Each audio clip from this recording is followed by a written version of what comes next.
Teman-teman, kalau bicara masalah rezeki, maka kita akan untuk mudah difahami saja, untuk mudah difahami, maka rezeki itu ada yang sifatnya mutlak, mau nggak mau akan sampai kepada kita.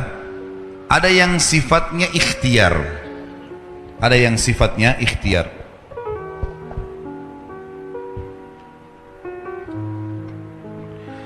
Kalau yang mutlak, teman-teman sekalian, mau nggak mau datang kepada kita. Biarpun kita lagi duduk di rumah, maka rezeki itu akan datang.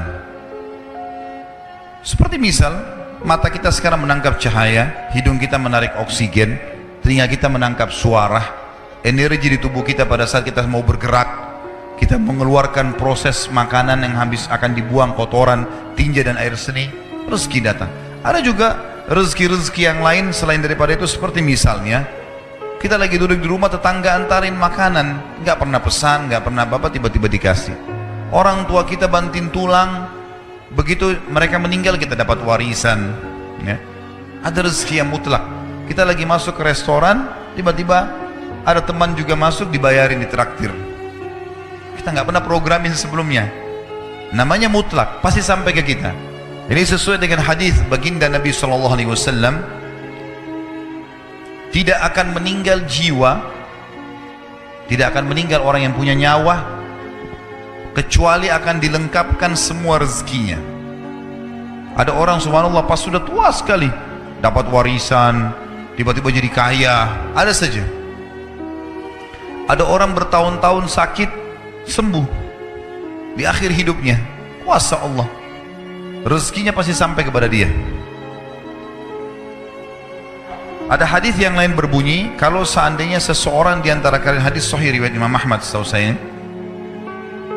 kata Nabi SAW, kalau seandainya seseorang di antara kalian lari dari rezekinya sebagaimana dia lari dari kematian, maka rezekinya akan datang kepadanya sebagaimana mati akan datang kepadanya. Itu maksudnya adalah mutlak, sampai kepada kita, mau nggak mau akan datang rezeki itu. Ada rezeki yang kedua, teman-teman, namanya rezeki ikhtiar, berhubungan dengan ikhtiar kita. Jadi rezeki ikhtiar ini memang harus melalui usaha, upaya. Seperti misal ada orang sudah S1, dia kerja jadi dosen di kampus, dapat gaji 5 juta. Dia ingin lebih besar gajinya, dia lanjutin S2. Ikhtiar dia bukan? Hah? Mana suaranya nih? Masih hidup gak nih? Hah? Kalau sore-sore begini ada yang tidur, ini aneh nih. Hah? Tapi kayaknya gak ada yang ngantuk, masalah rezeki soalnya. Jadi kalau orang S1 dia mau lanjut S2, tujuannya supaya gajinya di kampus lebih tinggi. Ikhtiar dia bukan? Ikhtiar dia. Baik S2 gaji 10 juta, S3 ternyata 15 juta. Dia sekolah lagi S3 supaya gaji di kampus lebih tinggi lagi. Ikhtiar dia. Dia buka satu butik baju, kemudian dia mau kembangkan.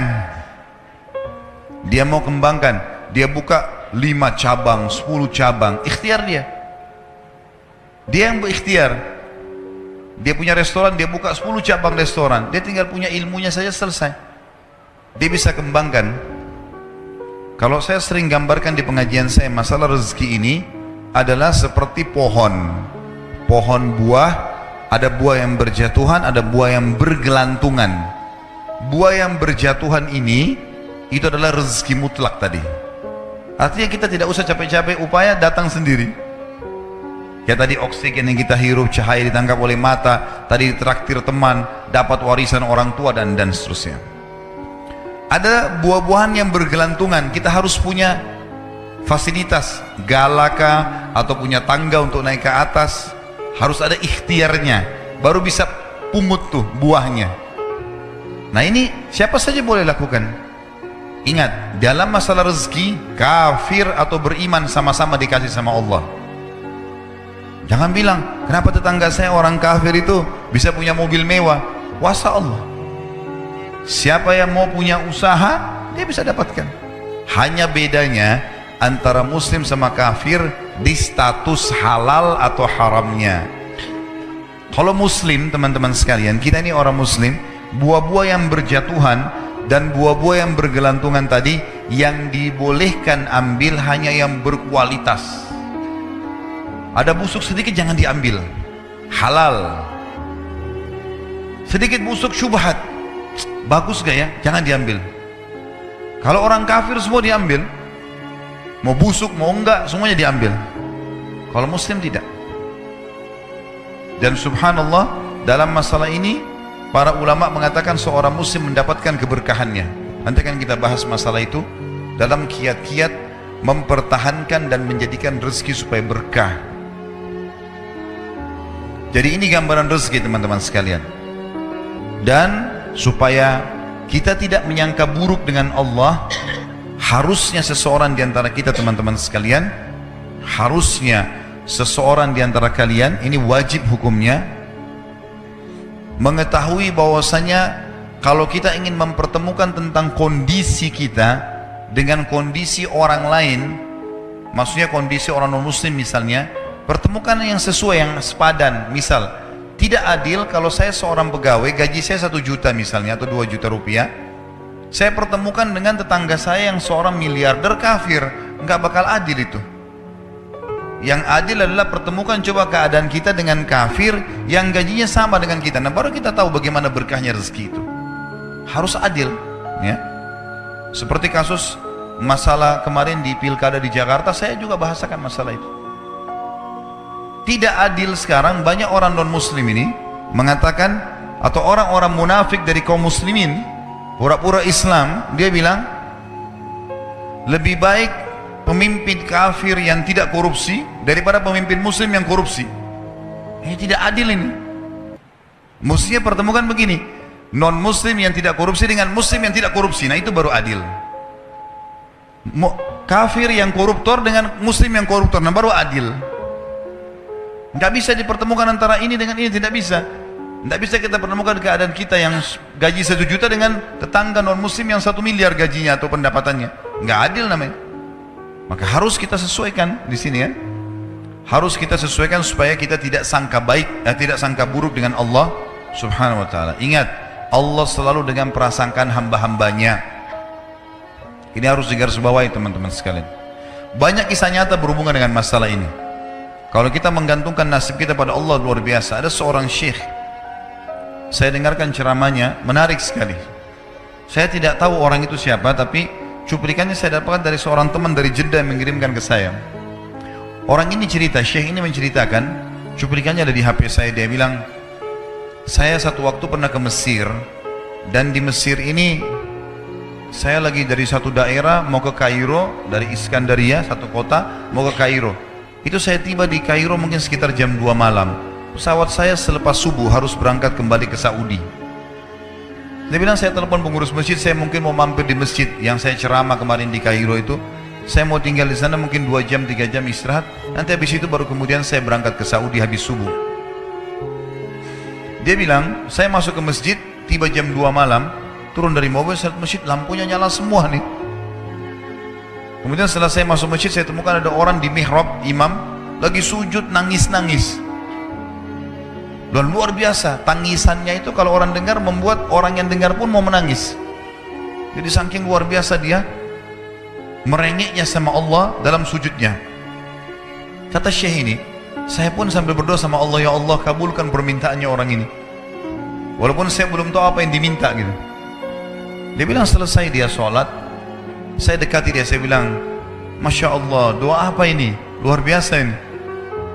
Doa yang diikuti dengan tangisan di sepertiga malam menjelang subuh. Allah turun ke langit bumi, dikabulkan nih.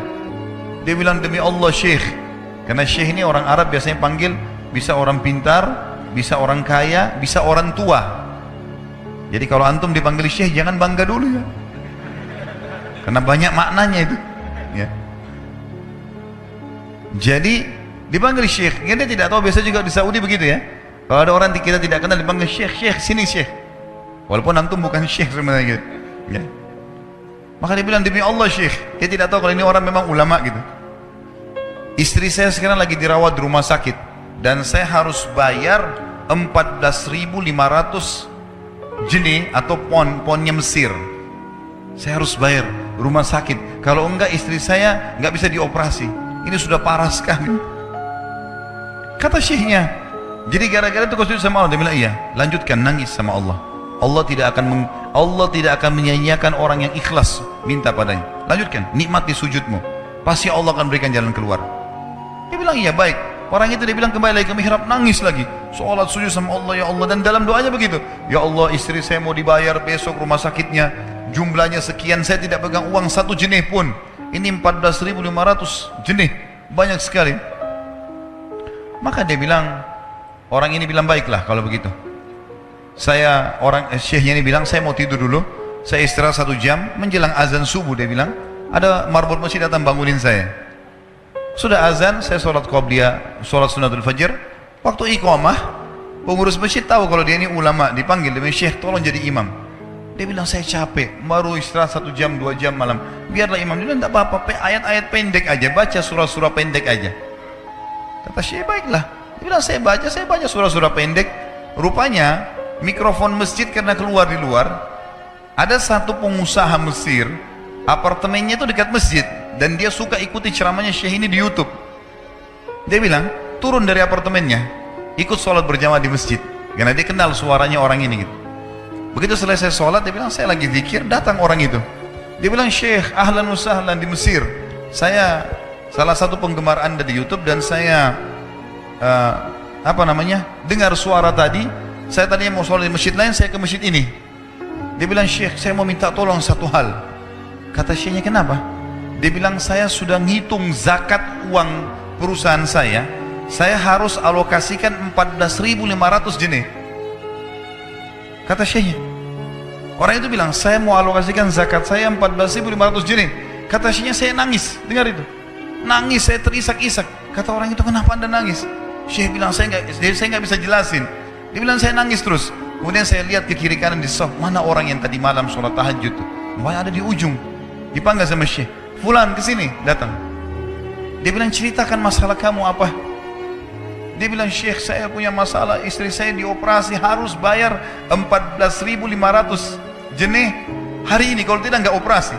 Kata Syekhnya, tiba-tiba si pengusaha ini nangis-nangis.